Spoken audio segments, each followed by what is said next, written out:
A'udzubillahi minasyaitonirrajim. Bismillahirrahmanirrahim. Alhamdulillahirabbil alamin, nahmaduhu wa nasta'inu wa nastaghfiruh. Wa na'udzu billahi min shururi anfusina wa min sayyiati a'malina. May yahdihillahu fala mudilla lahu wa may yudlil fala hadiya lahu. Asyhadu an la ilaha illallah wahdahu la syarika lahu wa asyhadu anna Muhammadan 'abduhu wa rasuluh. Subhanaka la ilma lana illa ma 'allamtana innaka antal alimul hakim. Allahumma 'allimna ma yanfa'una wanfa'na bima 'allamtana wa zidna ilma.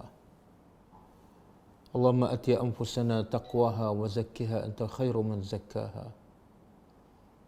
Anta waliyuha wa maulaha. Allahumma ati anfusana taqwaha wa zakkiha anta khairu man zakkaha. Anta waliyuha wa maulaha.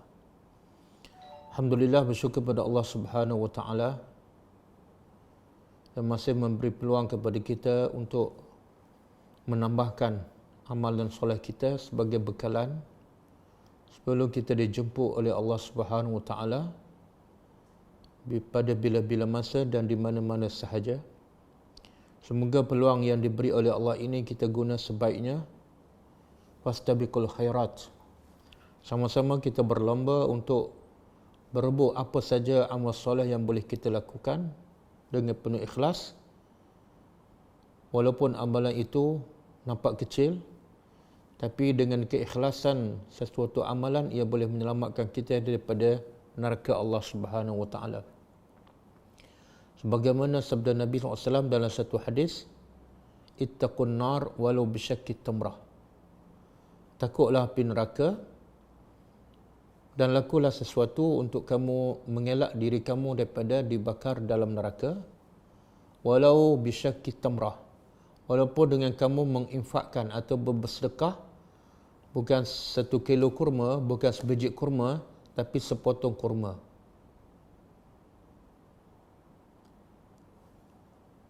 Volume bagi kuat sikit. Dengan syaqi makna separuh, sebahagian kurma. Maksudnya ialah kadang-kadang yang menyelamatkan kita daripada neraka bukan amalan yang besar, bukan bangun malam, bukan bersedekah berjuta-juta, tapi amalan yang kecil tetapi ikhlas. Nabi kata ittaqun nar walau bisyakki tamrah. Takutlah api neraka walaupun sepotong ataupun sebahagian daripada sebiji kurma. Jadi yang dimaksudkan, yang diminta, dituntut ke atas kita semua ialah melakukan amalan yang terbaik, bukan amalan yang terbanyak. Okey, insya-Allah hari ini kita akan tadabbur surah baru. Ini kelas ni kelas di Gombak. Jadi kelas di Gombak dia belajar daripada juzuk amma, habis juzuk amma juzuk yang ke-29. Dan ikut susunan daripada belakang. Jadi kalau yang lepas dah belajar surah Al-Munafiqun, maka selepas ataupun sebelum surah Al-Munafiqun, kalau daripada belakang, selepas surah Al-Munafiqun ialah surah Al-Jum'ah. Dan selepas surah Al-Jum'ah, surah Saf. Okey, surah Al-Jum'ah ni surah Al-Madaniyah, iaitu turun selepas Nabi berhijrah ke Madinah Al-Munawwarah.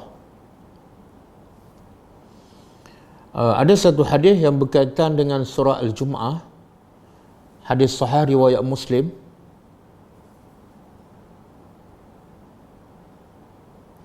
Daripada Abu Hurairah radhiyallahu anhu,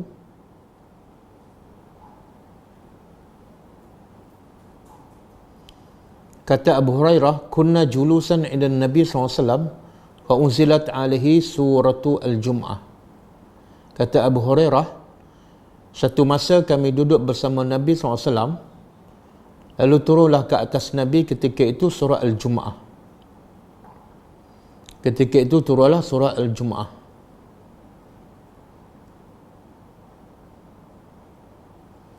Sampai ayat yang ketiga surah Jum'ah, wa akharina minhum lamma yalhaqu bihim. Maksud ayat ketiga ialah wa akharin, dan mereka-mereka yang lain. Mana Al-Quran ni asasnya turun kepada orang Mekah, orang Arab. Jadi timbul persoalan, bangsa yang bukan Arab macam mana? Adakah Quran juga untuk mereka? Itu maksud ayat ketiga. Wa akharina minhum lamma yalhaqu bihim. Dan juga Quran ini dan Nabi Muhammad juga adalah untuk akharin, untuk mereka yang bukan berbangsa Arab. Seperti Salman Al-Farisi, Suhaib Ar-Rum, Bilal daripada Habsyah. Jadi ayat yang ketiga surah Al-Jumu'ah membuktikan bahawa Al-Quran adalah untuk semua manusia sehinggalah berlakunya kiamat. Okey. Surah ini dinamakan Al-Jumu'ah sebab ada perkataan Al-Jumu'ah dalam ayat yang bahagian akhir surah Al-Jumu'ah. Allah sebut, a'udzubillahi minasyaitonirrajim. Ya ayyuhallazina amanu idza nudiya lis-salati fas'au ila zikrillah. Ya ayyuhallazina amanu idza nudiya lis-salati yaumil jum'ati. Wahai orang beriman, apabila diseru untuk solat pada hari Jumaat, maka Allah kata fas'au ila zikrillah. Jadi dalam ayat tersebut disebut hari Jumaat, hari Jumaat. Hari Jumaat adalah kalau ikut tertib, ikut susunan adalah hari yang ke-6. Hari ke-6. Kalau bermula daripada hari Ahad. Dan kalau kita perasan, nama hari yang disebut dalam Al-Quran 2 hari sahaja. Satu hari Jumaat dalam surah Al-Jumu'ah dan juga hari Sabtu. Disebut dalam surah Al-Baqarah ada, surah Al-A'raf pun ada. Iaitu berkenaan dengan kisah Bani Israel yang dilarang menangkap ikan hari Sabtu. Tapi akhirnya mereka melanggar perintah tersebut. Jadi timbul persoalan, kenapa hari ada 7? Ahad, Isnin, Selasa, Rabu, Khamis, Jumaat, Sabtu. Tapi yang disebut dalam Quran 2 hari sahaja. Hari Jumaat dan hari Sabtu. Apa hikmahnya? Ini pandangan ulama'. Ulama' mengatakan bahawa semua hari daripada hari Ahad sampai hari Khamis mengikut susunan, mengikut tertib. Mengikut tertib. Kalau hari pertama dalam bahasa Arab dipanggil Ahad ataupun Wahid. Kalau hari kedua, nombor 2 dalam bahasa Arab Isnani. Jadi hari kedua dipanggil Isnaini yang bermaksud 2. Kalau yang ketiga disebut As-Salasah, 3. Maka daripada nombor Salasah, 3, diambil dan dijadikan nama hari As-Sulasa. Sulasa tu daripada Salasah. Kemudian kalau ikut bilangan keempat dalam bahasa Arab Al-Arba'ah, 4. Maka daripada angka 4, Arba'ah, dijadikan nama hari Al-Arbi'ah. Al-Arbi'ah juga daripada nombor Arba'ah, 4. Kemudian hari kelima, kalau nombor 5 dalam bahasa Arab Al-Khamsah, 5. Maka daripada nombor Al-Khamsah, 5, diletakkan nama hari yang kelima, iaitu Al-Khamis. Jadi Ahad, Isnin, Selasa, Rabu, Khamis tidak disebut dalam Al-Quran. Sebab apa? Sebab kata ulama', semua hari itu disebut mengikut tertib bilangan dia. Hari 1, Ahad. Hari Isnin, 2. Hari yang ketiga, Sulasa. Hari keempat, Arbi'at. Hari kelima, Al-Khamis, daripada perkataan Al-Khamsah. Tapi bila hari Jumaat, tak ikut susunan nombor. Sebab hari ke-6 dalam bahasa Arab, kalau nombor 6, As-Sittah. Kalau hari ke-7, nombor 7, As-Sab'ah. Jadi Jumaat dengan Sabtu tak ikut nombor, tak ikut bilangan, nombor bilangan dalam bahasa Arab. Maka sebab tak ikut nombor bilangan itulah 2 nama hari ini disebut di dalam Al-Quran. Kalau Quran tak sebut, kita tak tahu apa nama hari Jumaat dan hari Sabtu. Sebab dia bukan berdasarkan bilangan nombor. Itu antara hikmahnya. Kemudian apa makna Jum'ah? Jum'ah daripada perkataan jam'u, iaitu himpun. Dalam tafsir ulama' mengatakan, kenapa hari Jumaat dinamakan Al-Jum'ah yang bermaksud himpun? Iaitu Allah mula bina makhluknya Allah mula cipta makhluknya bermula daripada hari Ahad. Allah cipta bumi, kemudian apa yang di bumi, kemudian pergi ke langit, dan apa yang di langit, kemudian Allah cipta yang last sekali, Allah cipta Nabi Adam pada hari Jumaat. Maka lengkaplah ciptaan Allah. Bila lengkap tu dia panggil semua jam'un, iaitu terkumpul ciptaan Allah pada hari Jumaat. Maka dinamakan Jumaat. Dan Jumaat juga bermaksud ialah himpun, iaitu pada hari itulah orang Islam, orang yang beriman berhimpun untuk solat Jumaat. Lepas tu ada sebahagian masjid yang dilakukan solat Jumaat dipanggil Masjid Al-Jami'. Masjid Al-Jami' maknanya masjid yang menghimpunkan sekian ramai orang beriman untuk solat Jumaat. Okey, hari Sabtu pula makna dia, As-Sabtu makna dia Al-Qat'u. As-Sabtu daripada perkataan Sabtu yang bermakna Al-Qat'u. Al-Qat'u ni potong. Ataupun Ar-Rahah, rehat. Dalam Al-Quran Allah sebut malam ni Allah jadikan sebagai subata. Allah kata dalam surah apa ni? Subata. An-Naba kan? Subata tu daripada Sabtu. Subata daripada As-Sabtu. Wa huwa allazi ja'ala lakumul laila libasan wan nauma subata. Ini dalam surah Al-Furqan. Surah Al-Furqan ayat 47. Wa huwa allazi ja'ala lakumul lail libas. Dialah yang telah menjadikan untuk kamu malam itu sebagai libas, pakaian. Iaitu malam tu seumpama pakaian. Bila kita tak pakai pakaian, kita tak selesa. Apatah lagi kita keluar rumah. Bila pakai pakaian, pakaian itu menjadikan kita selesa sebab kita telah menutup aurat. Maka begitu juga malam, Allah jadikan dia seperti seumpama pakaian. Bila dah gelap, kita selesa untuk berehat dan untuk tidur. Kemudian wan nauma subata, dan Allah menjadikan naum, iaitu waktu tidur, subata, waktu rehat. Jadi subata daripada Sabtu. Subata daripada Sabtu. Jadi maksud Sabtu sebenar ialah, maksud dia ialah Al-Qat'u, potong, ataupun Ar-Rahah. Sebab itulah Bani Israel, orang-orang Yahudi minta kepada Nabi Musa untuk berehat, tak nak bekerja. Hari apa? Hari Sabtu. Sebab hari Sabtu memang Allah dah selesai semua ciptaannya, makhluknya. Hari Sabtu dikira macam hari untuk berehat. Maka sebab itu orang-orang Yahudi menjadikan hari Sabtu sebagai hari perayaan agama mereka ataupun hari berehat. Adapun orang Islam, hari yang benar-benar beribadat ialah hari Jumaat. Hari Jumaat adalah hari yang terbaik, Sayyidul Ayyam, penghulu kepada hari. Maka kelebihan hari Jumaat bagi orang beriman ialah hari terbaik. Hari itulah kita digalakkan mandi, kita digalakkan memakai wangian, memakai pakaian yang terbaru, yang cantik, dan pergi awal untuk solat Jumaat di masjid. Dan hari Jumaat juga kelebihannya, Nabi berkata dalam satu hadis, perbanyakkan salawat kepada aku pada hari Jumaat. Sebab itu kelebihan khusus. Hari lain kita selawat kepada Nabi banyak, 10, 20, 50. Tapi kalau hari Jumaat kena lebih. Perbanyakkan selawat ke atasku pada hari Jumaat. Sebab dia ada kelebihan tertentu. Apatah lagi dia adalah Sayyidul Ayyam, penghulu kepada dalam 7 hari dalam seminggu. Okey. Itu ringkasan tentang surah Al-Jum'ah. Kenapa dinamakan Al-Jum'ah? Apa sebab turun ayat surah Al-Jum'ah?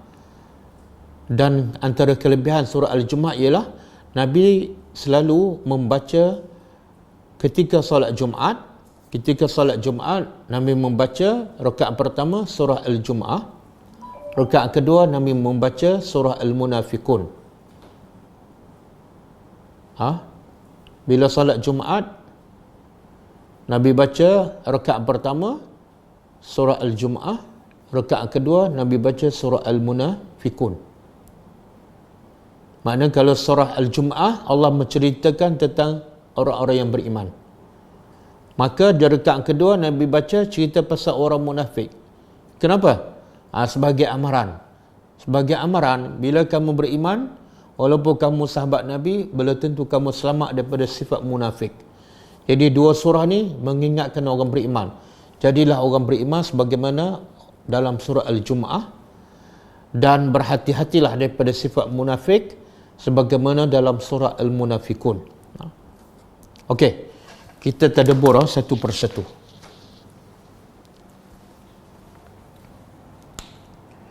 A'udzubillahi minasyaitonirrajim. Yusabbihu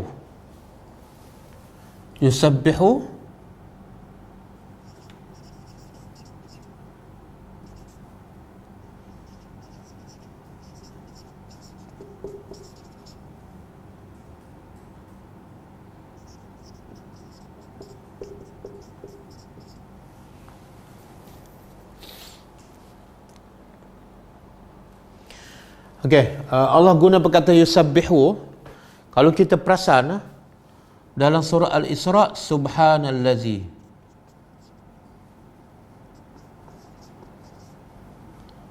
asra bi 'abdihi.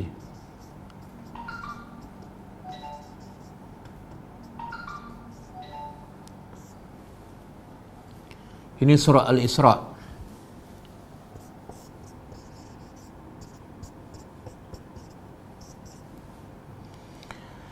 Tapi surah Al-Hadid, surah As-Saff, Allah guna perkataan sabbaha.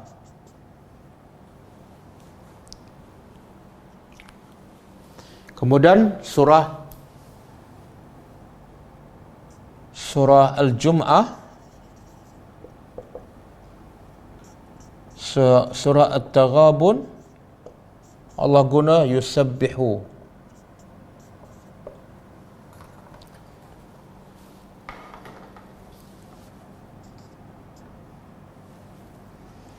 Kemudian surah Al-A'la,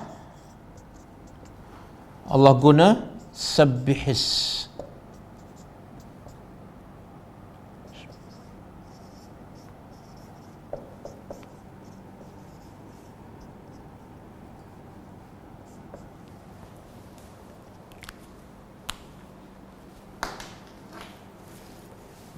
Boleh tengok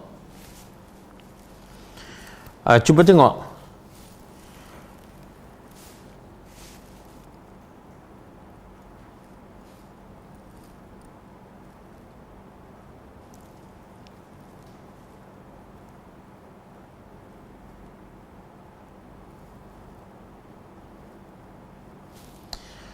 Al-Isra, Allah guna perkataan subhana, isim. Ini isim. Ini isim. Subhana mana isim? Penyucian. Kemudian sabbaha fi'lun madhi, telah mensucikan. Sama surah Al-Hadid mula dengan sabbaha, surah Saf juga bermula dengan sabbaha, iaitu fi'il madhi, past tense. Tapi surah Jum'ah dengan surah At-Taghabun yusabbihu fi'lun mudhari'. Surah Taghabun yusabbihu juga. Kemudian surah Al-A'la, sabbihisma rabbikal a'la. Ini dipanggil fi'lu al-amri. Jadi kalau kita belajar bahasa Arab, dia ada perkataan tu ada 3 kan, kalimatun ada 3. Pertama ismun, yang kedua fi'lun, yang ketiga harfun. Siapa yang belajar bahasa Arab, kalimah dalam bahasa Arab terbagi pada 3. Satu isim, kata nama, ini subhana isim. Yang kedua fi'lun, perbuatan, kata perbuatan. Perbuatan pula terbagi pada 3, ada fi'lun madin. Past tense, fi'il yang menunjukkan perbuatan telah berlaku. Yang kedua, fi'lun mudhari'. Yang ketiga, fi'lun amar, perintah. Jadi Allah mula perkataan subhana isim. Memang asal dalam bahasa Arab antara fi'il, harfun dan isim, asasnya ialah isim. Semua perkataan bermula daripada kata nama. Ini sebahagian pendapat lah. Semua perkataan Arab bermula daripada isim. Jadi kalau sabbaha yusabbihu bukan asal. Yang asalnya pada subhana. Dan Allah sebut subhana ini dalam surah yang awal-awal lagi, iaitu surah Al-Isra'. Kemudian lepas tu dalam surah kemudian selepas Isra' Allah guna fi'il madi, sabbaha. Datang selepas isim. Kemudian surah Jum'ah selepas surah Al-Hadid dan Shaf, Allah guna perkataan yusabbihu, sentiasa ataupun selalu bertasbih. Kemudian last kali surah yang terakhir, antara surah yang terakhir dalam Al-Quran yang ada perkataan sabbaha ialah dalam surah Al-A'la. Allah guna perkataan apa? Sabbihis. Ini fi'il amar. Fi'il amar menunjukkan perintah, iaitu sucikan nama Tuhan engkau yang maha tinggi. Jadi pengajarannya apa? Pengajarannya ialah, ataupun tadabburnya ialah, daripada sini kita dapat belajar bahasa Arab. Rupa-rupanya belajar perkataan Arab ada isim, subhana contoh, dan ada fi'il dan ada harfun. Kalau fi'il pula terbagi pada tiga. Pertama, sabbaha, dia telah mensucikan, fi'il madhi. Yang kedua, fi'il mudhari' yang menunjukkan sedang berlaku, iaitu yusabbihu. Dan yang ketiga, fi'il amar yang menunjukkan perintah. Jadi Allah perintah di akhir di akhir surah Al-Quran, sabbih, sucikan Allah. Okey? Okey, kita balik pada surah ni. Telah mensucikan, sedang. Kalau fi'il mudhari' yusabbihu bermakna sedang ataupun sentiasa. Sedang ataupun sentiasa. Mensucikan untuk Allah ma fis samawat, apa yang di langit,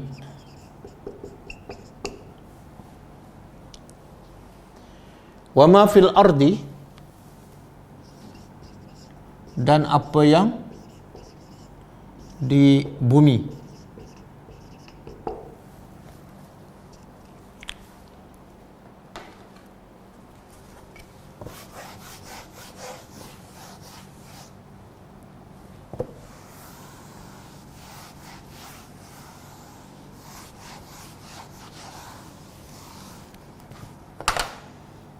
Okey, setakat ni apa yang Allah nak bagi tahu? Bila Allah kata apa yang di langit dan apa yang di bumi, mereka buat apa? Yusabbihu lillah. Mereka sentiasa mensucikan Allah. Pertama kita nak faham apa makna mensucikan Allah. Tasbih makna dia, at-tasbih makna dia at-tanzih.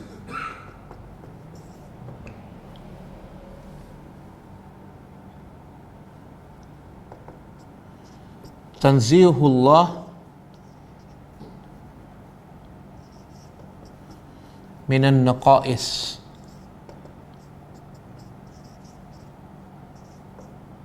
wal uyub. Jadi tasbih makna dia ialah tanzihullah, mensucikan Allah daripada naqais, daripada apa saja kekurangan, wal uyub, dan keaiban, dan apa saja kelemahan. Okey? Jadi bila sebut tasbih tu makna mensucikan Allah. Timbul persoalan, mensucikan Allah daripada apa? Segala kekurangan, segala kelemahan, segala kecacatan. Apa saja sifat lemah yang ada pada manusia, pada Allah mustahil. Apa saja kekurangan yang ada pada manusia, pada Allah mustahil. Manusia perlukan isteri, perlukan anak, itu lemah.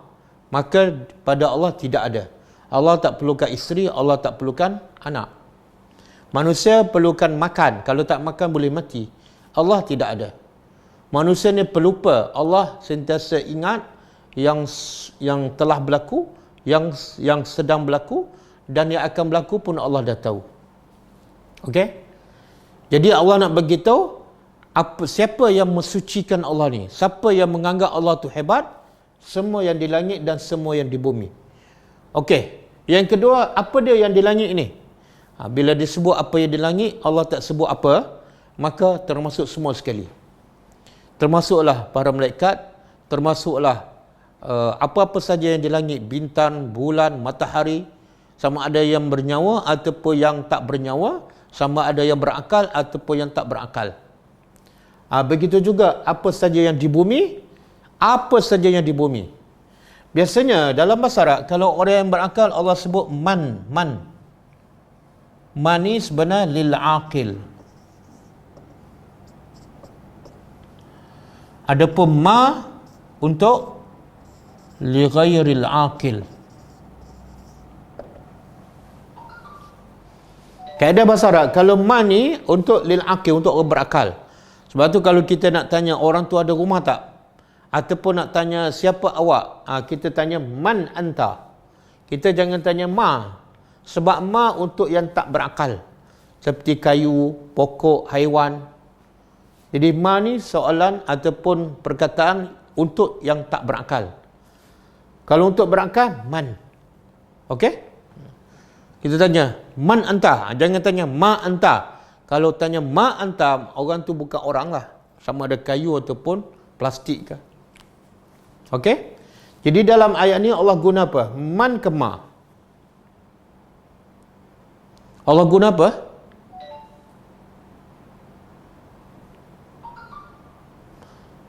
Allah guna ma kan? Bila ma tu untuk yang tak berakal. Adakah Allah nak bagi tahu yang tak berakal sahaja mensucikan Allah? Bukan. Maksudnya Allah nak bagi tahu, kalau dibanding dengan yang tak berakal dengan yang berakal, yang paling banyak agak-agak lah makhluk Allah yang paling banyak. Yang berakal ke yang tak berakal?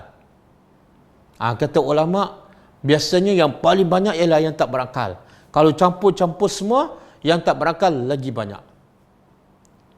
Dengan pokoknya, dengan haiwannya, dengan tumbuh-tumbuhannya, dengan sungainya, dengan awannya, semua tak berakal.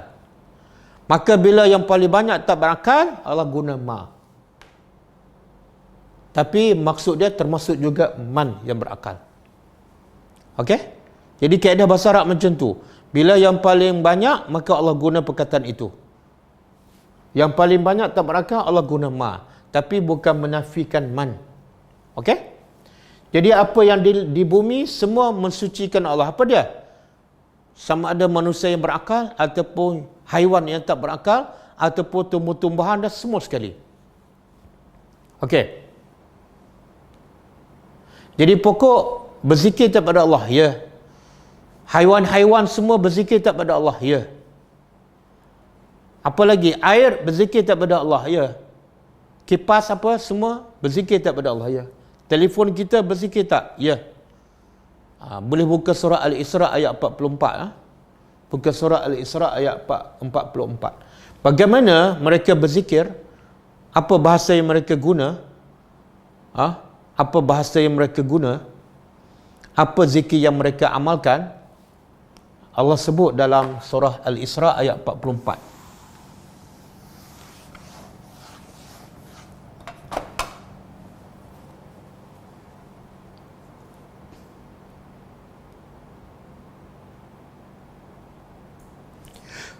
Okey, ayat tu bunyi macam mana?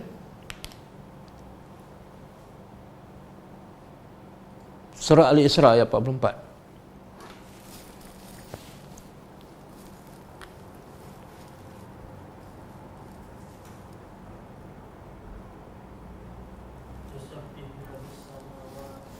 Semula?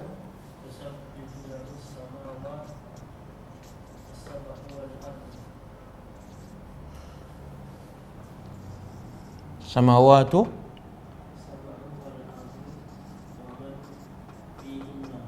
wal ardu wa man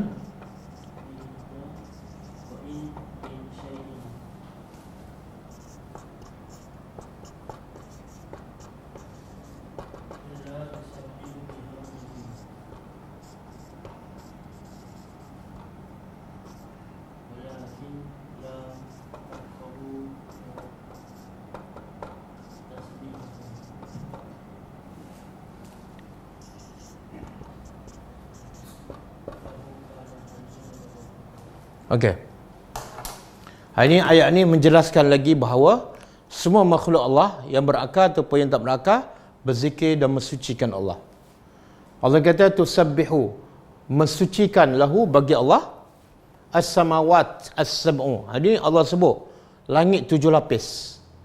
Bukan lapis pertama je berzikir pada Allah. Langit lapis kedua, lapis yang ketiga, sampailah lapis ketujuh, tusabbihu, berzikir mensucikan Allah. Wal ardu, dan bumi. Bumi pun ada 7 lapis. Semua pun akan sentiasa. Ini fi'il mudhari'. Bila fi'il mudhari' menunjukkan sentiasa, sepanjang masa. Ini Allah sebut langit dan bumi. Tapi selepas tu Allah kata waman fihinna.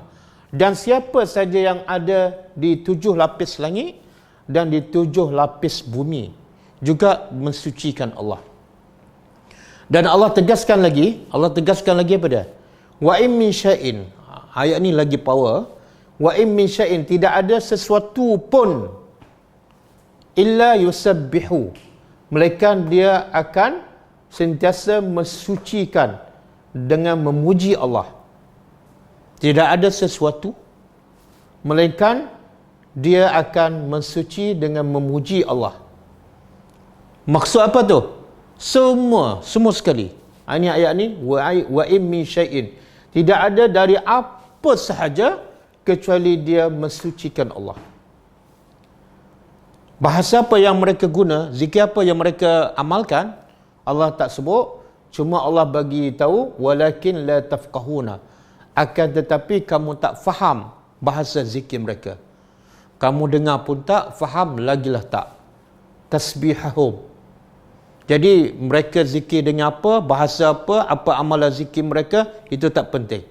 Yang penting kita wajib beriman. Yang penting kita wajib beriman dan yakin bahawa semua makhluk Allah berzikir kecuali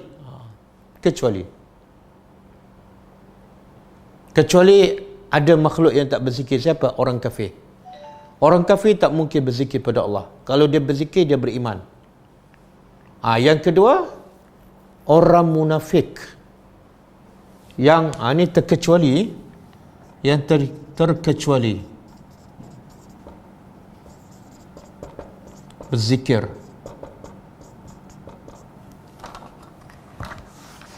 Yang kecuali berzikir pada Allah, satu kafir. Orang kafir tak mungkin berzikir sebab dia kufur kepada Allah, sebab dia menentang Allah. Mana mungkin dia memuji Allah dalam masa yang sama. Yang kedua, orang munafik.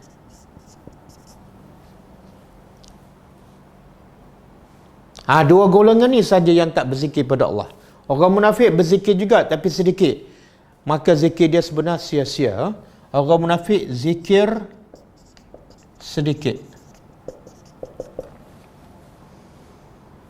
Habis orang beriman, apa beza dengan orang munafik? Orang beriman dia zikir banyak. Allah kata ya ayyuhallazina amanu uzkurullaha zikran katsira dalam surah Al-Ahzab. Wahai orang beriman, zikirlah pada Allah zikran katsira, dengan zikir yang banyak. Wasabbihuhu bukratan wa asila, dan sucikan Allah secara khusus waktu pagi dan petang. Bahkan surah Ali Imran, di akhir surah Ali Imran Allah sifatkan orang beriman yang berakal ialah allazina yadhkuruna Allaha qiyaman wa qu'udan wa ala junubihim. Orang beriman yang berakal sentiasa ingat pada Allah ketika berdiri, duduk dan baring. Jadi, apa yang Allah nak bagi tahu sebenar? Apa yang Allah nak bagi tahu ni? Bila Allah kata, semua di langit, semua di bumi mensucikan Allah. Apa yang Allah nak bagi tahu? Pertama, Allah nak bagi tahu dia hebat. Allah nak perkenalkan diri dia. Allah nak perkenalkan diri dia bahawa dia terlalu hebat. Apa bukti Allah tu hebat? Pokok pun ingat pada Allah, Haiwan pun ingat pada Allah. Sungai, bulan, matahari, bintang semua ingat pada Allah. 7 lapis langit ingat pada Allah. Ada tak makhluk Allah yang ramai, begitu ramai ingat pada dia dan memujinya? Ada tak ada? Tak ada. Bahkan ramai yang memuji manusia kadang-kadang tak ikhlas. Kadang-kadang berpura-pura membodek. Bila ada kuasa kita puji, bila tak ada kuasa kita kutuk. Ataupun kita puji di depan, di belakangnya kita kutuk. Berbeza dengan Tuhan. Makhluk yang tak berakal pun memuji Allah dan bukan berpura-pura, dan mereka memuji Allah berapa lama ni? Sepanjang masa. Sepanjang masa. Satu, Allah nak beritahu Allah tu hebat. Yang kedua Allah nak beritahu semua ni memuji Allah yang satu. Maknanya kehebatan Allah juga ialah sebab dia esa. Tak ada kata matahari memuji Allah, bulan memuji patung, haiwan memuji pokok. Tak ada. Semua makhluk ni memuji Tuhan yang satu. Di situ juga yang kedua Allah nak bagi tahu Allah ni hebat sebab dia esa. Apa bukti? Semua makhluk yang berakal, yang tak berakal, yang bernyawa, yang tak bernyawa hanya memuji Allah yang satu. Yang ketiga Allah nak bagi tahu ialah Allah nak bagi tahu kalau yang tak berakal sentiasa kenal Allah dan memuji Allah tanpa penat, tanpa letih. Bahkan kalau ikut hadis, malaikat ni ada malaikat yang Allah cipta dia dalam keadaan rukuk sampai kiamat, sampai dia mati dia rukuk je pada Allah. Ada malaikat yang sujud kepada Allah sampai mati. Jadi mereka bila kenal Allah mereka tak pernah jemu dan tak mungkin lupa untuk berzikir pada Allah. Jadi kalau yang tak berakal, kalau yang tak bernyawa, berzikir dan ingat pada Allah, maka Allah nak tempelak kita yang diberi akal. Kita yang ada akal, yang boleh berfikir, boleh cari sebab untuk kenal Allah, tiba-tiba lupa pada Allah. Pagi tak zikir, petang lupa zikir, malam pun terus tidur, bangun pun subuh lambat. Maka kita sebenarnya lebih teruk daripada apa yang di langit dan apa yang di bumi. Lebih teruk daripada haiwan, lebih teruk daripada pokok kayu, lebih teruk daripada pokok bunga yang kita siram. Kita siram pokok bunga berzikir, tapi kita yang menyerang tu tak berzikir. Sepatutnya kita malu sebelum siram pokok tu, kita malu pada pokok. Kita bayangkan, ingat pada ayat ni. Bila nak siram pokok, ingat pada ayat ni. Ni surah Al-Isra ayat 44. Wahai pokok, Allah sebut dalam Quran, kamu berzikir pada Allah. Sentiasa berzikir. Allah guna fi'il mudhari'. Aku malu. Aku habis masa nak siram kamu, nak jaga kamu, yang kamu sebenarnya lebih mulia daripada aku. Itu dia panggil tadabbur. Bila nak siram pokok, ingat, aku tak puji Allah lagi pagi ni. Pokok dah sentiasa puji. Jadi sebelum siram pokok, kita zikir pagi dulu. Bila nak petang, nak siram pokok belah petang, ingat, pokok sentiasa berzikir, bukan pagi petang je, sepanjang masa. Tapi aku pagi tadi dah terlupa zikir, petang kena zikir. Kalau tak, malu pada pokok, malu pada haiwan. Kadang-kadang kita bela kucing. Kita jaga kucing bukan main, tapi kucing berzikir, kita tak berzikir. Mana Allah nak beritahu apa? Kucing lebih baik daripada kamu. Sebab kucing yusabbihu lillah. Okey? Kemudian Allah beritahu kehebatan Allah juga ialah sebab dia Al-Malik. Dia bersifat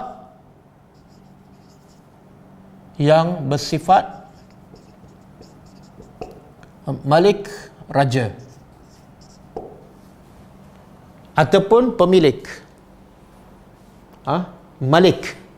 Jadi Malik ni sebenarnya Allah nak beritahu kehebatan Allah. Sehingga semua yang di langit, 7 lapis langit, dan semua yang di bumi, 7 lapis bumi, semua sama ada berakal ataupun tak, mensuci dan berzikir pada Allah. Sebab apa? Sebab dia Malik. Allah tak sebut Malik apa? Sebagaimana dalam surah Al-Mulk, Allah kata Tabarakalladzi biyadihi Al-Mulk. Maha suci, maha tinggi Allah yang di tangannya kerajaan. Kerajaan apa ni? Bila Allah tak sebut, mana semua kerajaan di bawah kerajaan Allah. Kerajaan Malaysia, kerajaan Amerika, kerajaan Israel, semua di tangan Allah. Allah nak menjatuhkan kerajaan bila-bila masa, Allah nak mengangkat siapa bila-bila masa, dan tanpa dihalang oleh sesiapa. Itu Al-Malik. Maka sebab itulah semua makhluk berzikir dan mensucikan Allah. Yang kedua, sebab dia juga bersifat Al-Quddus. Al-Quddus ni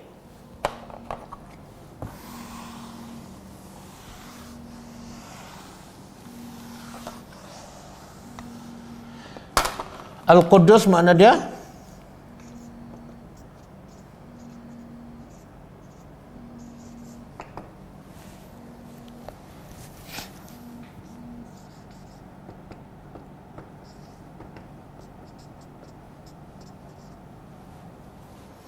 sebenarnya Al-Quddus makna dia juga suci. Sebab tu dia panggil Baitul Maqdis, iaitu rumah yang suci. Al-Quddus makna dia At-Tanzih, juga makna dia suci ya. Suci daripada apa? Suci daripada kekurangan, suci daripada kelemahan, suci daripada keaiban. Jadi makna Al-Quddus nak hampir sama dengan makna At-Tasbih. Sebab tu satu zikir dalam satu hadis sahih, Nabi selalu baca zikir ni yang ada dua-dua. Subuhun Quddusun,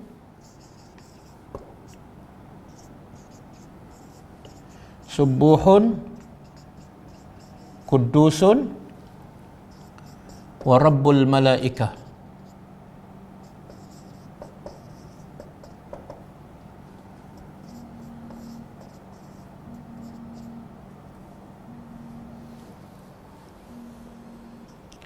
Okey. Ini hadis sahih Zikir ni Nabi selalu baca ketika rokok dan sujud. Kita sebenarnya zikir yang Nabi baca ketika rokok dan sujud banyak banyak. Tapi yang kita baca satu je. Kalau ketika rokok Subhana Rabbiyal Azim. Kalau ketika sujud Subhana Rabbiyal A'la. Sedangkan daripada hadis sahih sebenarnya ada 3-4 lagi yang Nabi selalu baca. Dan sunnah Nabi selalu bertukar doa ataupun zikir yang dibaca ketika solat. Kadang-kadang Nabi baca zikir ni, Subuhun Quddusun wa Rabbul Malaikati war Ruh. Hadis sahih. Apa makna Subuhun? Subuhun daripada Subhana, Maha Suci Allah daripada segala kekurangan. Quddusun daripada ayat ni, Quddus. Jadi kalau disebut dua-dua, Subuhun Quddusun, makna dia agak berbeza kalau disebut dua-dua sekali. Kalau Subuhun, Allah Maha Suci daripada segala kekurangan, daripada segala kelemahan. Quddusun, Allah Maha sempurna dengan sifat-sifat yang sempurna. Dia pelengkap lah. Kadang-kadang orang tu taklah bodoh, tapi dalam masa sama dia tak cerdik. Tengah-tengah. Tuhan tak. Tuhan katalah tak jahil, tapi dalam masa sama Allah tu maha berilmu. Jadi kalau Allah tidak jahil, Subuhun. Kemudian pelengkapnya apa? Quddusun, Allah maha berilmu, Allah maha mengetahui. Okey? Kemudian wa Rabbul Malaikah, dan Tuhan kepada para malaikat, dan Tuhan juga kepada Ar-Ruh. Ruh di sini maksud dia ialah Jibril. Ruh maksud dia ialah Jibril. Jadi bila kita hafal ni dan kita baca ketika rukuk dan ketika sujud, ini hadis sahih. Subuhun Quddusun wa Rabbul Malaikati war Ruh. Pendek je. Boleh baca sekali ataupun 3 kali. Okey? Jadi Allah bersifat Malik. Kemudian Allah sebut pula sifat Al-Quddus. Al-Quddus yang Maha Suci. Kenapa dikembarkan? Bila sebut Malik, Allah sebut Quddus. Sebab Allah nak membezakan. Allah nak membezakan. Ada yang manusia bersifat Malik, raja, tapi dia banyak kelemahan. Dia berhajat pada isteri, berhajat pada anak, berhajat pada pembantu, berhajat pada rumah, berhajat pada makanan. Jadi raja manusia tak sama dengan sifat raja yang ada pada Allah. Iaitu Allah bersifat raja kepada segala raja. Dalam masa yang sama, Allah tidak ada sedikit pun kekurangan, kelemahan ataupun berhajat kepada apa-apa. Kemudian Al-Aziz. Al-Aziz yang maha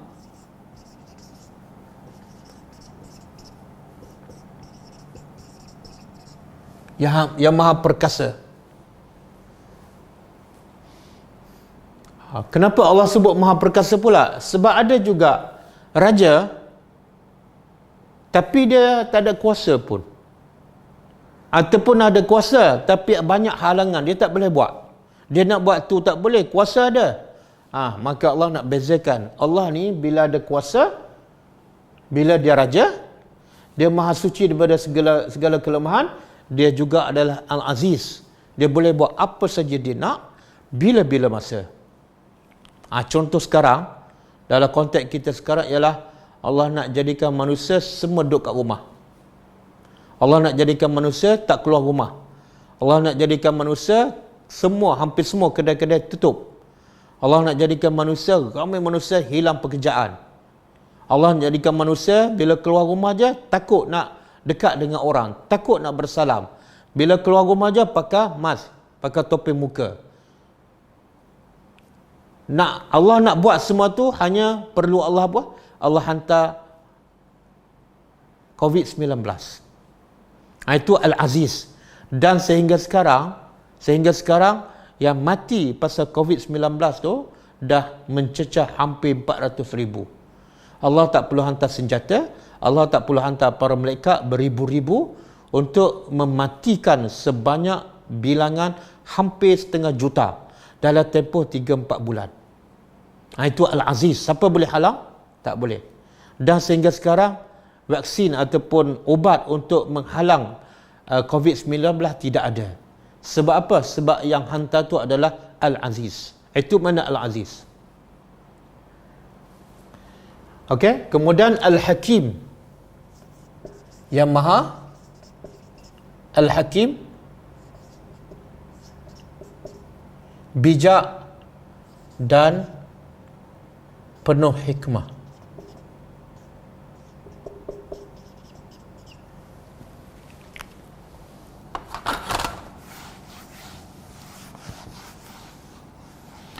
Al-Hakim ni kita banyak kali jumpa kan. Saya dah huraikan banyak kali sebagai peringatan. Al-Hakim, bila sebut Al-Hakim dia ada dua maksud. Pertama, makna dia Al-Hakim. Yang kedua, daripada perkataan Al-Hikmah.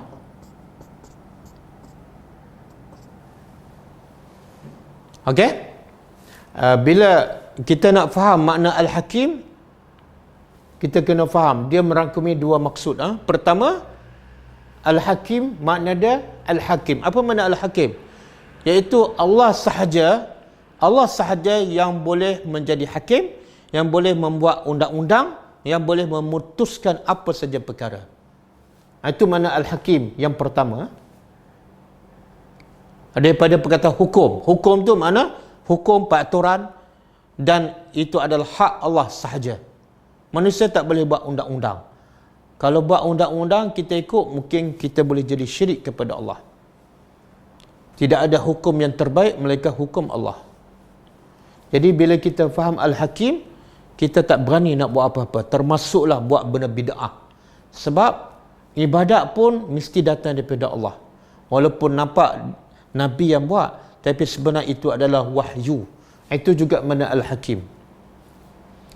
Kemudian yang kedua, Al-Hikmah. Apa beza Al-Hakim dengan Al-Hikmah?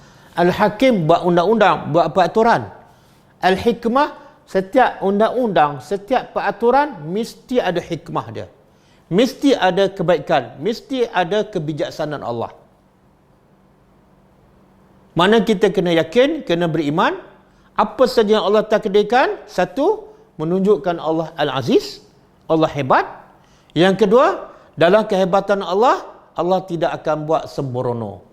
Tak ada hikmah, saja-saja nak bagi tsunami di Aceh kan, sampai 300,000 mati sekaligus. Tengok-tengok apa hikmah? Tak ada hikmah. Itu bukan kerja Allah.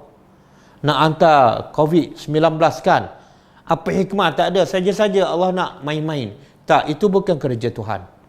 Walaupun COVID-19 menakutkan hampir semua manusia satu dunia, orang kafir ke, orang Islam ke, yang tua, yang muda, lelaki perempuan, semua takut.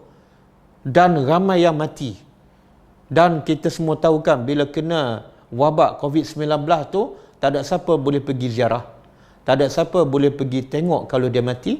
Tak ada siapa boleh hantar dia ke kubur kalau dia dikebumikan. Hanya kerana COVID-19. Tapi soalannya, ada hikmah tak? Ya.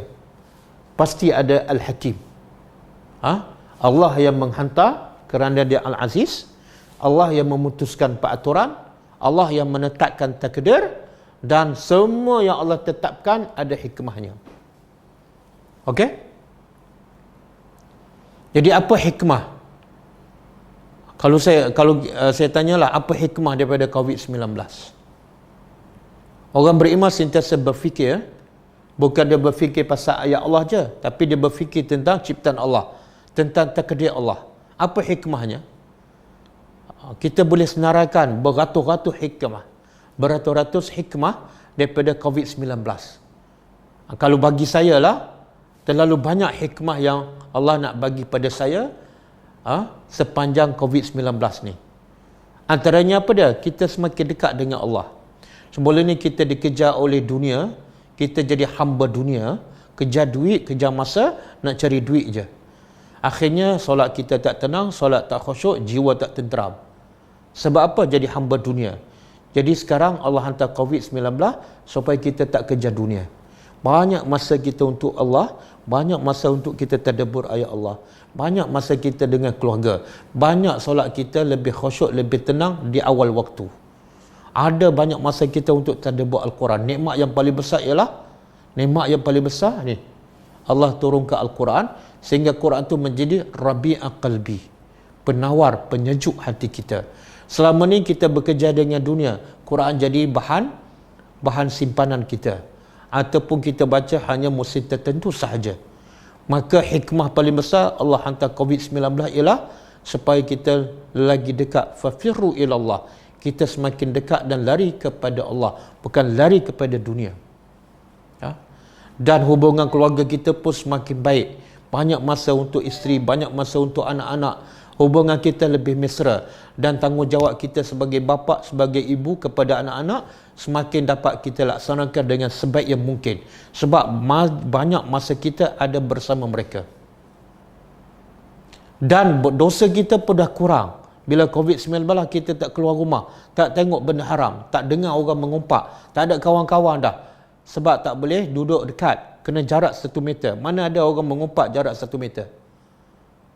Banyak orang yang menjual, menipu dengan ada COVID-19, orang tak buat dosa dalam perniagaan. Bazar Ramadan pun tak ada dah. Kalau ada bazar Ramadan, berapa ramai orang yang berniaga di bazar Ramadan, tak sempat nak salat tarawih, tak sempat nak salat maghrib di awal waktu, tak sempat nak baca Quran. Berapa banyak mereka buang masa dan habiskan umur untuk kejar dunia. Dan lepas raya, kalau tak ada COVID-19, berapa ramai manusia membuang masa untuk open house. Berapa banyak duit dibelanjakan, berapa banyak takabur dan sombong dengan open house tu. Maka dengan Allah hantar COVID-19, banyak dosa terhalang. Dosa membazir open house, dosa rasa bangga, dosa buang masa kepada benda yang melarangkan kita, melekakan kita daripada Allah. Ya Allah, nikmatnya. Sebab itulah, kalau kita faham sifat Al-Malik, Al-Quddus, Al-Aziz, Al-Hakim, jiwa kita tenang je. Apa saja Allah takdir, katalah disambungkan PKPB ni, sambung sampai 2 bulan. Kita yakin dengan sifat Al-Aziz dan Al-Hakim, jiwa kita tenang je. Kenapa? Sebab Allah boleh buat COVID-19 tak habis-habis. Dan bila Allah buat, pasti ada hikmah. Bila Allah ada hikmah, pasti baik untuk aku. Kenapa aku perlu risau? Kenapa aku perlu takut pasal rezeki? Sebab yang buat ni semua Al-Aziz dan Al-Hakim. Dan sebab itulah kita ambil pengajaran daripada kisah Nabi Yusuf AS. Cuba buka surah Yusuf. Surah Yusuf.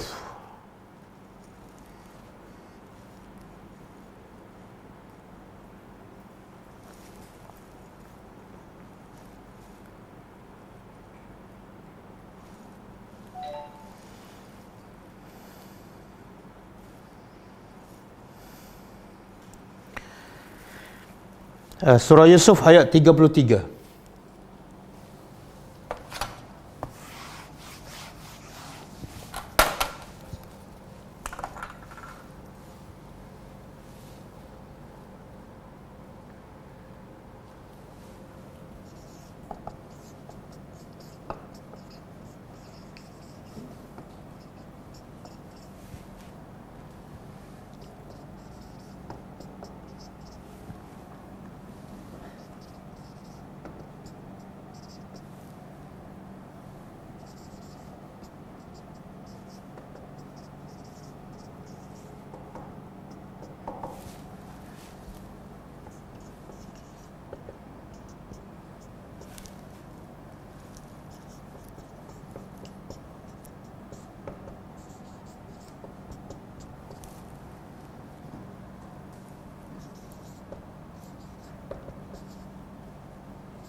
Okey. Cuba ambil pengajaran daripada kisah, antara banyak-banyak pengajaran daripada kisah Nabi Yusuf. Yang ramai orang kita tahu kisah Nabi Yusuf ialah dia muka handsome dan kahwin dengan Zulaikha. Tapi pengajaran yang dijadikan panduan dalam kehidupan tak ada. Cuba tengok, ini salah satu pengajaran. Bila Nabi Yusuf digoda oleh isteri pembesar dan juga rakan-rakan dia, mula-mula isteri pembesar yang menggoda Yusuf, tapi lepas terbongkar, yang lain, wanita lain pun tergoda juga sebab ketampanan Nabi Yusuf. Maka mereka yang lain pun nak juga goda Nabi Yusuf. Apa pilihan Nabi Yusuf? Apa tindakan? Apa solusi kepada bagi Nabi Yusuf untuk menghindarkan masalah itu? Kata Nabi Yusuf, qala rabbi. Yusuf berkata, Rabbi, wahai Tuhanku, as-sijnu penjara ahabbu ilayya, lebih aku suka ataupun lebih disukai kepadaku. Jadi penjara kita tahu kan, penjara dia, petak dia macam ni je. Ada pintu, kadang-kadang tandas kat sini, kadang-kadang tingkap tak ada, TV tak ada, sofa tak ada, internet pun tak ada, keluarga pun tak ada, anak isteri semua tak ada, semua kemudahan tak ada. Tapi Nabi Yusuf kata apa? Penjara ahabbu ilayya, lebih aku cinta, lebih aku suka daripada apa? Mimma yad'unani, daripada apa yang mereka ajak aku. Mereka ni siapa? Isteri pembesar dengan isteri kawan-kawan dia, dengan kawan-kawan dia, isteri pembesar-pembesar yang lain. Ajak apa ni? Mereka ajak Yusuf untuk buat maksiat. Kemudian kata Yusuf kepada Tuhan, wa illa tasrif anni, sekiranya engkau tidak palingkan aku. Yusuf tak rasa dia hebat, dia rasa Tuhan yang hebat. Sebab tu dia bergantung dan bertawakal pada Allah. Kalau engkau tidak palingkan aku daripada kaidahunna, tipu daya wanita-wanita tu, kalau engkau tak palingkan, bukan sebab aku hebat, tapi engkau dengan hidayah engkau membantu aku. Jadi kalau engkau tak palingkan aku daripada tipu daya wanita-wanita tu, apa jadi? Asbu ilaihinna, aku akan condong untuk melakukan maksiat bersama mereka. Dan wa akun minal jahilin, dan aku akan menjadi orang yang jahil. Apa maksud?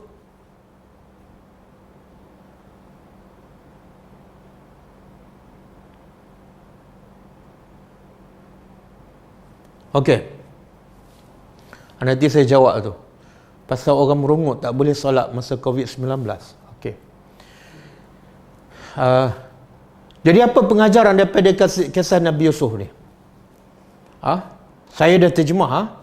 Cuba bagi apa dia pengajaran dia?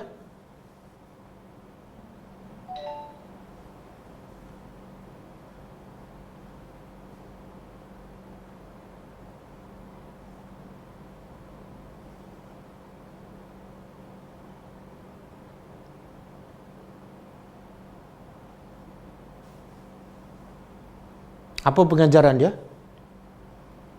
Berapa ramai yang baca Al-Quran sampai khatam dan baca surah Yusuf sampai habis. Tapi bila ditanya apa pengajaran dia, dia tak tahu. Jadi orang macam ni Allah sifatkan apa? Orang buta huruf. Orang pekak. Baca buku matematik dia faham. Baca surat yang dia terima daripada orang tertentu dia faham. Baca surat mesej daripada suami dia faham. Tapi bila baca surat daripada Tuhan dia tak faham. Orang ni sebenarnya lebih teruk daripada keldai, kata Allah Subhanahu Wa Taala. Tengok cerita drama kat TV, boleh cerita pada orang. Walaupun itu hanya lakonan dan maksiat. Berlakon lelaki perempuan kan. Tapi dalam cerita yang penuh maksiat, kita boleh faham dan kita boleh ambil pengajaran. Ini cerita yang penuh dengan kebaikan dan tidak ada dosa, tidak ada maksiat. Kita baca tanpa satu berpengajaran. Rendah tak martabat Al-Quran, nilai Al-Quran dalam hati kita? Okey. Jadi apa pengajaran dia? Kena belajar terima qadar Allah. Apa sahaja percaya semua dari Allah. Sifat tawaduk lebih cintai suasana yang dekatkan Allah. Takdir Allah penuh dengan rahmat. Apa dia hikmahnya? Apa pengajaran? Belum menjawab soalan. Tak ada gangguan. Lebih khusyuk untuk mengabdikan diri kepada Allah.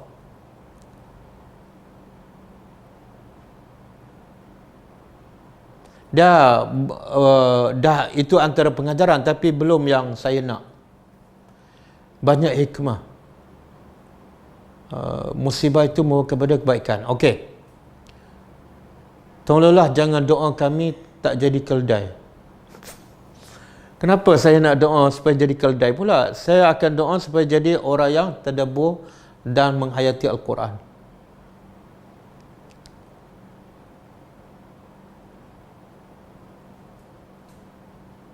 Penjara itu lebih baik daripada dunia.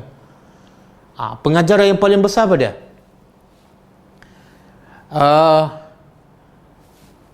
Penjara ni walaupun nampak kecil, walaupun nampak tak ada kemudahan, walaupun nampak terkongkong, tempatnya sempit, tapi penjara menyelamatkan kita daripada dosa. Maka itulah tempat yang terbaik bagi orang beriman. Mana-mana tempat yang menyelamatkan kita daripada dosa, maka tempat itulah sepatut kita paling cinta, paling suka. Maka saya nak kaitkan dengan PKP ni. PKP kita bukan duduk dalam penjara, masih dalam rumah. Cuma pergerakan kita terbatas. Tetapi dengan PKP ini, dosa kita banyak terhalang. Sepatut kita lebih suka PKP daripada bebas daripada PKP.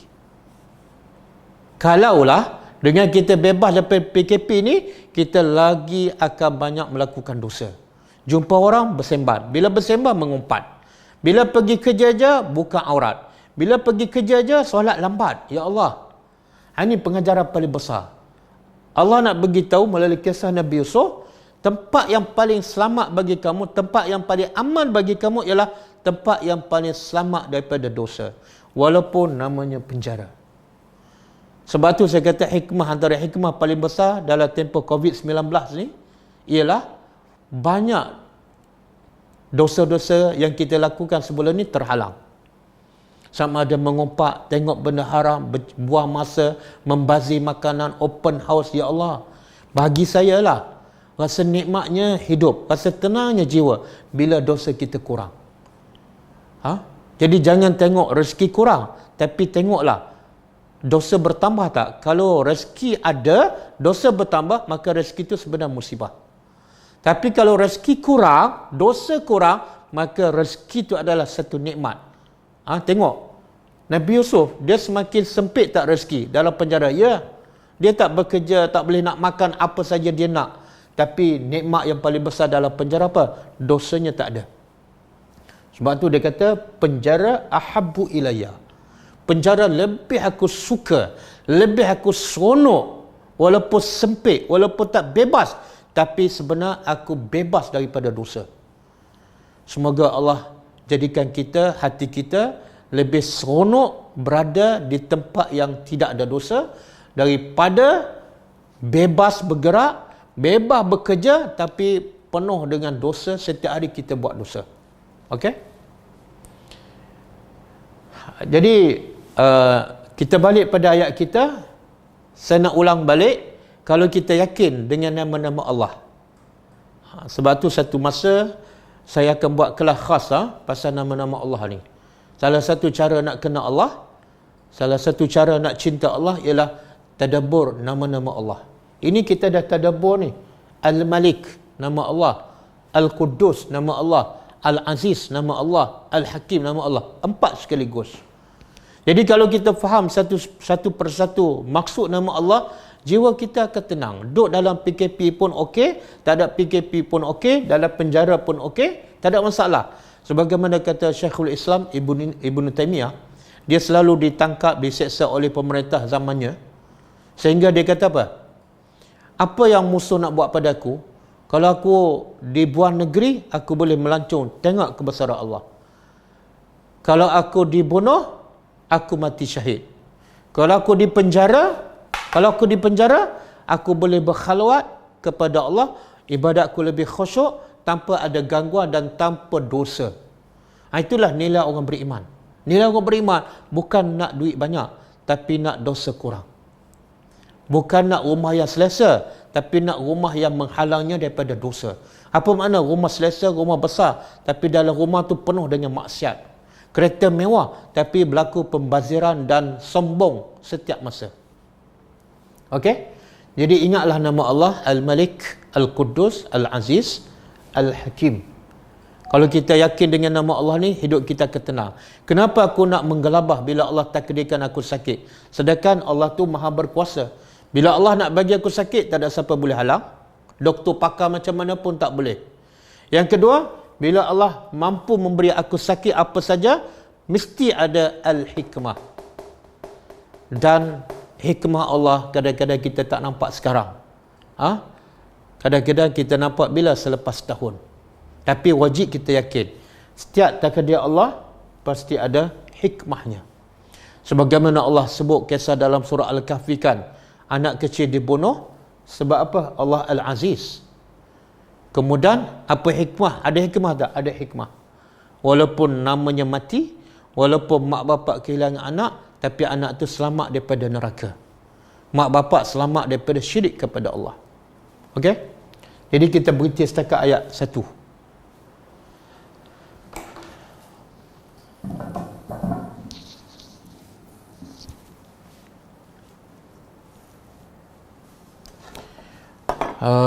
Kita baca soalan sikit. Ada soalan kan? Okey. Ada soalan tadi. Seorang pelajar mengatakan, tapi dengan sebab COVID-19 ni, ramai yang merungut.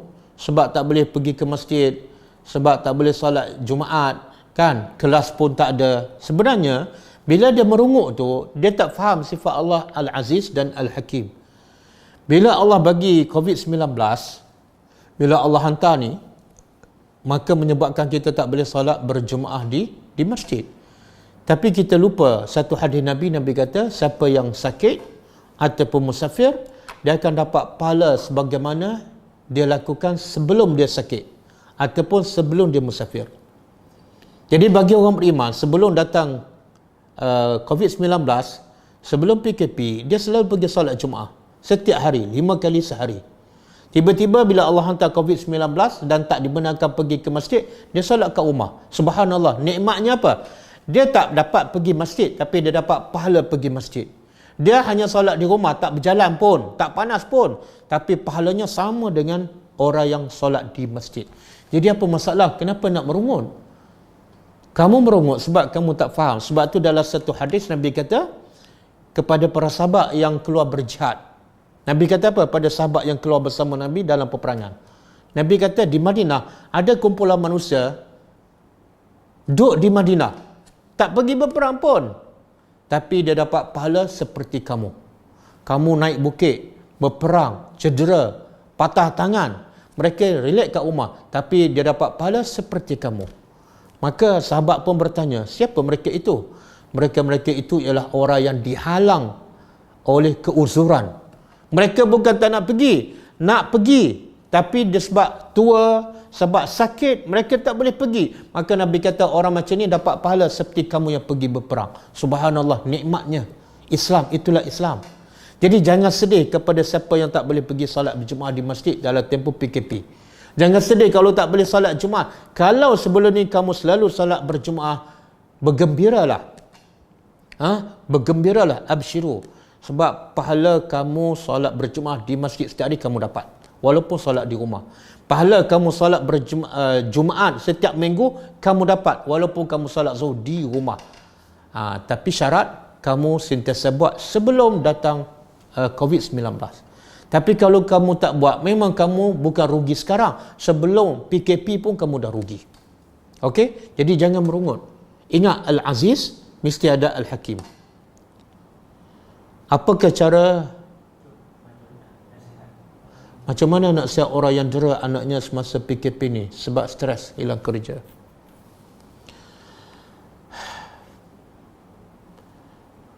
Macam mana nak nasihat? Dia, Allah dah sebut, wa nunazzilu minal Quran ma huwa shifaa'un wa rahmah. Kami turunkan Al-Quran sebagai syifa, solusi kepada semua masalah. Masalah dera anak ke, dera isteri ke, masalah ekonomi ke, masalah pekerjaan, semua solusinya dalam Quran. Jadi kalau saya cakap ayat saya tak boleh selesai masalah. Hanya Quran saja boleh menyelesaikan masalah. Sebenarnya kalau kita tengok anak didera sebab apa? Sebab mak bapak stres, duduk di rumah je, tak bekerja, duit pun tak cukup. Tapi sebenarnya yang berlaku di zaman Nabi, zaman jahilah, lagi teruk. Mak bapak bunuh anak, bukan dera je, bunuh anak perempuan. Sebab apa? Stres. Sebab cara mereka berfikir salah. Mereka anggap anak perempuan ni sial, tak membawa keuntungan, berabi beras je, tak boleh pergi berperang, tak boleh pertahankan keluarga, tak boleh bekerja. Maka sebab stres, disebabkan kefahaman yang salah, mereka bunuh anak. Sehingga Allah sebut dalam Quran, wa izal mau'udatu su'ilat. Apabila anak wanita, anak perempuan yang ditanam hidup-hidup ditanya di akhirat, bi ayyi zambin qutilat. Dosa apakah? Sebab dosa apakah kamu dibunuh, ditanam hidup-hidup ni? Anak yang dibunuh hidup-hidup ditanya di akhirat besok. Nak bagi tahu keadaan kegawatan akhlak pada zaman jahilah ketika Nabi mula berdakwah sangat parah, lebih teruk daripada sekarang. Tapi akhirnya selesai semua masalah dengan Al-Quran. Jadi mak bapak yang dera anak tu, kalau kita nak tegur dia, jangan tegur, jangan dera anak, sebab dia tak kenal Tuhan. Bila dia tak kenal Tuhan, dia masalah lebih besar daripada dera anak, iaitu dia tak solat. Kalau dia solat, dia kenal Tuhan, dia tak akan dera anak. Jadi ajaklah dia supaya belajar Al-Quran, bagilah Quran terjemahan, bagilah mudahkannya untuk dia belajar, dia faham Al-Quran satu ayat demi satu ayat. Beli pen drive, bagi hadiah pada dia. Ataupun bagi tahu jadual kelas tadabbur Al-Quran. Kadang-kadang kita cakap hari ni dia tak dengar, mungkin minggu depan dia ikut, mungkin tahun depan dia ikut. Jadi buat yang terbaiknya ialah bagi orang tu dengar ayat Allah. Kalau setakat dengar kata-kata manusia tak kesan. Allah pun dia lawat, tak kalah dia dengar cakap kita, cakap manusia. Jadi lembutkan hati manusia dengan ayat-ayat Allah Subhanahu Wa Taala. Okey, apakah cara kita nak istiqamah dalam beribadat? Cara kita nak beristiqamah dalam beribadat, dia sama je.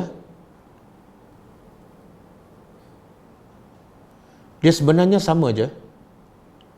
Solusinya ialah Al-Quran.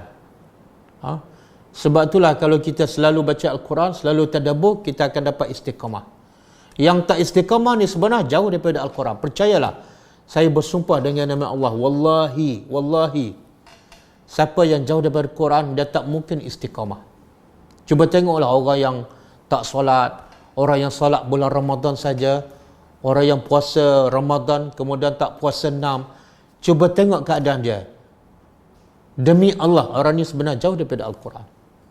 Kalau dia selalu baca Quran, mulutnya selalu baca Quran, hatinya selalu menghayati ayat Allah, dia tak akan tinggal ibadat. Dia akan jadi cinta kepada ibadat. Dia akan jadi cinta pada Allah. apa saja kebaikan dia akan berlomba untuk melakukannya. Jadi untuk dapat cinta baca Al-Quran ni ada 3 ataupun 4 kaedah.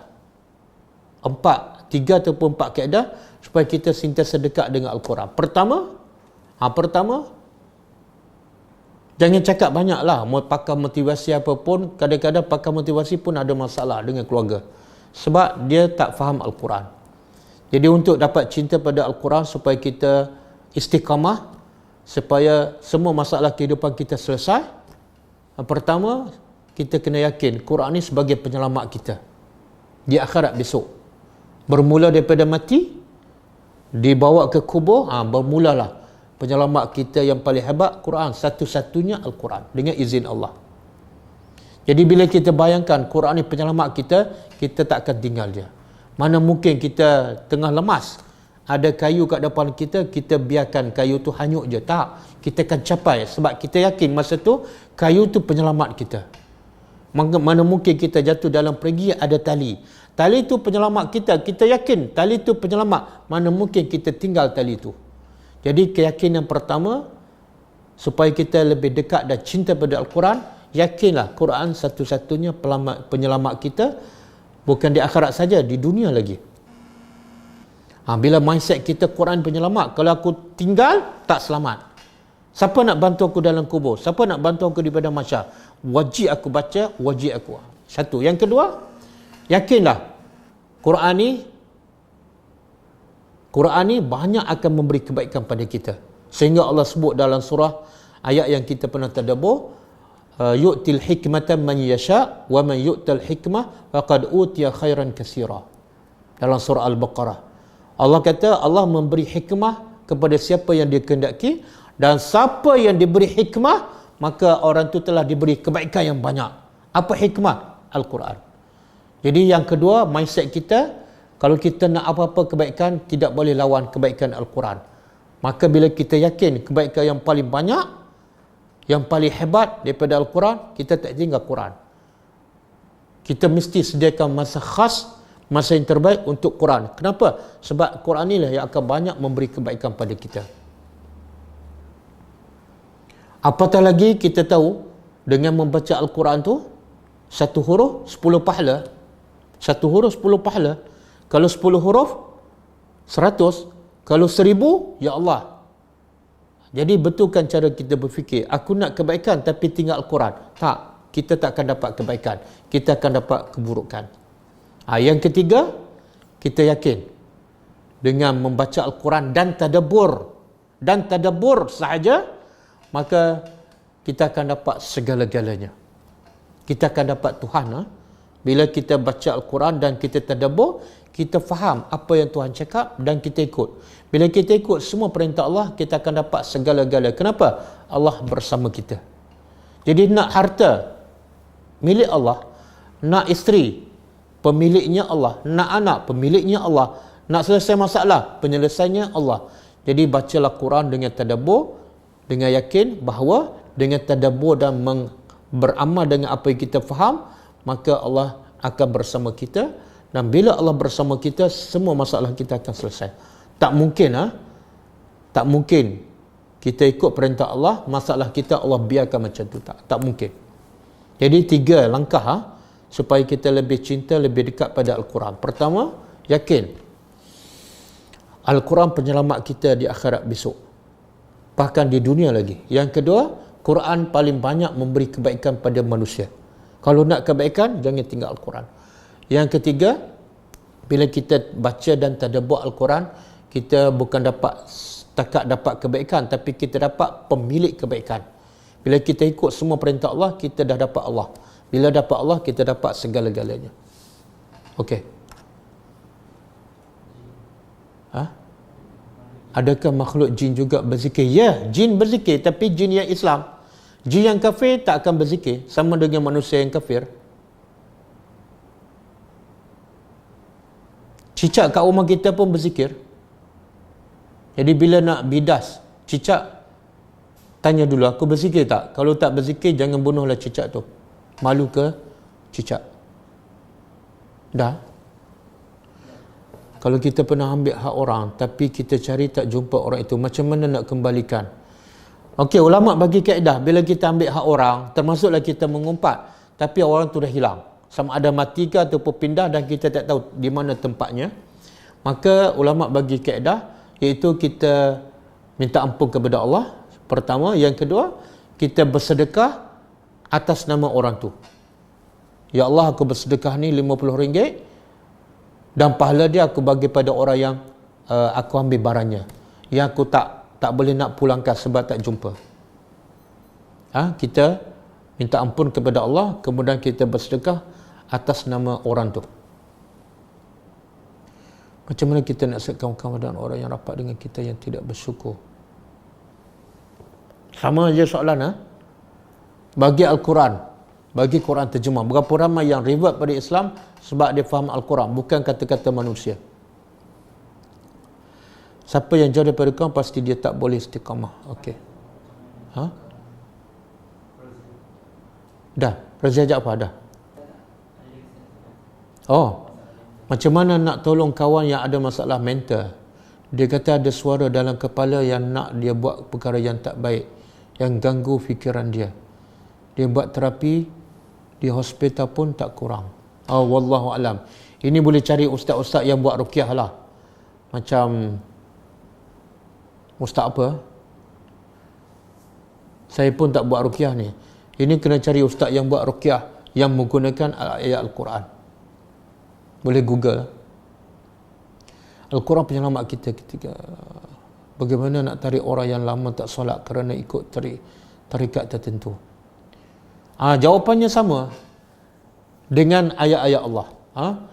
Yang tak solat sebab terlibat dengan tarikat. Sebenarnya masalah yang berlaku sekarang, mental ke, tarikat dengan tasawuf ke, sebenarnya masalah yang berlaku sekarang kecil bila dibanding dengan masalah yang berlaku di zaman Nabi.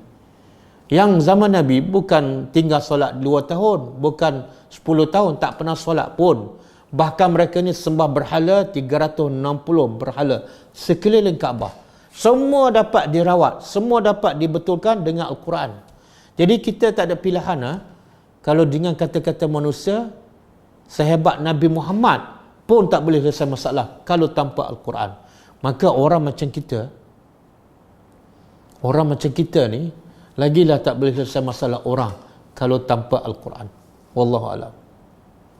Bolehkah solat qabliyah selepas solat fardu sebab tak sempat? Kalau qabliyah dulu tak dapat berjemaah. Okey, boleh. Ada hadis Nabi pernah mengqada solat sunat ba'diyah selepas zuhur, Nabi qada di waktu asar.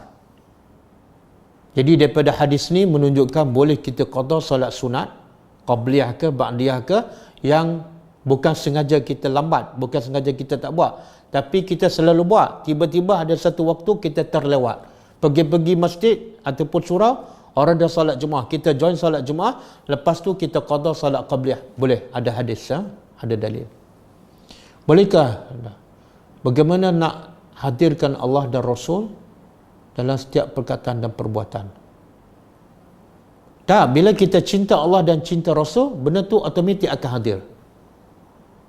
Bila tak cinta, jangan paksalah. Kita tak cinta pada Allah, tapi dalam solat nak hadirkan Allah, tak akan datang. Sama juga kita tak suka pada seseorang, tapi kita nak hadirkan dia dalam hati kita, tak mungkin. Bila kita boleh hadirkan orang tu dalam hati? Bila kita cinta pada dia. Bila kita cinta dia, bila kita kenal dan kita tahu kebaikannya. Maka begitu juga untuk hadirkan hati dalam hati kita Allah dan cinta pada Rasul, mesti ada rasa cinta. Dan tak mungkin kita cinta Allah kalau tak cinta pada Al-Quran. Tak mungkin kita cinta Rasul kalau kita tak cinta pada sunnah Nabi. Jadi nak hadir Allah, selalulah baca Quran, selalulah tadabbur dan amalkan. InsyaAllah Allah akan hadir sentiasa dalam hati kita.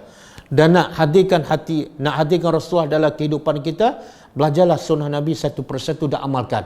Maka automatik kita akan cinta pada Nabi dan hati kita akan sentiasa, Nabi akan sentiasa ada dalam hati kita. Tapi kalau amalan kita jauh daripada sunnah Nabi, jangan paksa. Jangan paksa untuk hadirkan Allah dan Rasul dalam hati kita. Okey. Kita sambung, kita baca buku ni sikit.